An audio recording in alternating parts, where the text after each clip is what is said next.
Hello, and welcome to the Hail Mary Joe 2 TD Score Shows. My name is Jose, I'm your host, and just like that, we're off to week 12. Now, week 11, just to let you know, we didn't have any success. We had a couple of close chances, but nothing as it was. There was only, I think, 3 2-touchdown scores the whole week 11, so, it was another horrible showing for the points again. The unders are dominating this year.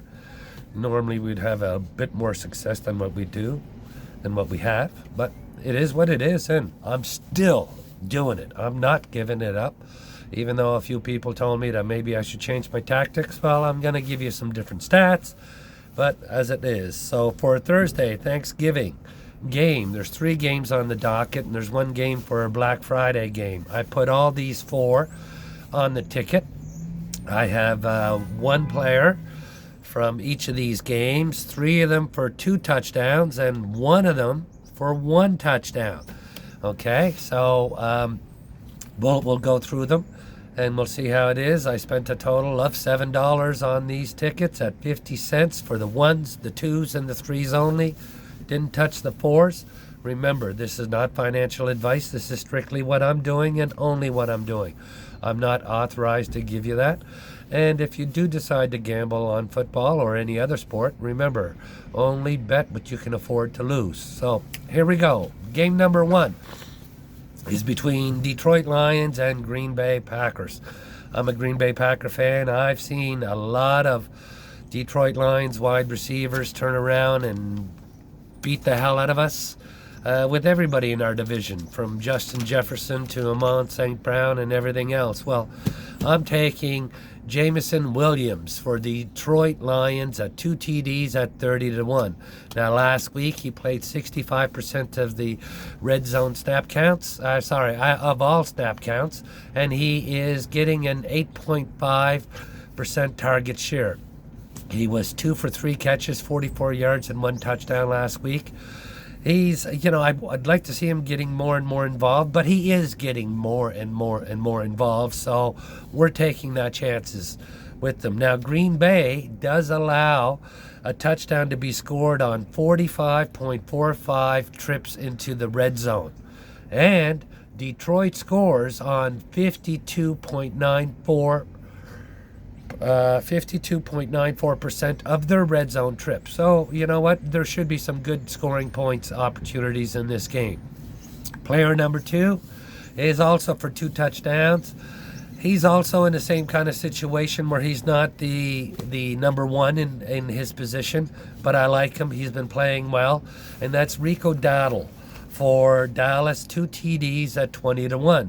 Now, he's the 5th lowest odds to score a touchdown on the Dallas team.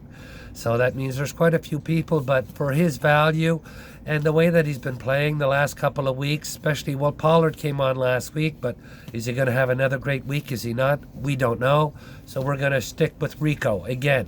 So Washington allows a scoring touchdown in 51.52% of the other team's red zone appearances. Now, Dallas also scores on 51.16% of the red zone trips. So we could be in for another high-scoring game just based on them percentage at all, because they're, 50% scoring and 50% scoring against. It's a great opportunity.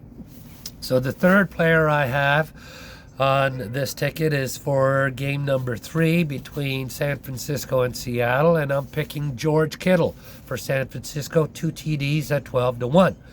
Last week he was 8 for 9, 89 yards, and 1 TD. He had the most targets on the team. And you know what? That could, in a close defensive game like this, could be tight, a divisional game. He could end up with getting the most targets again.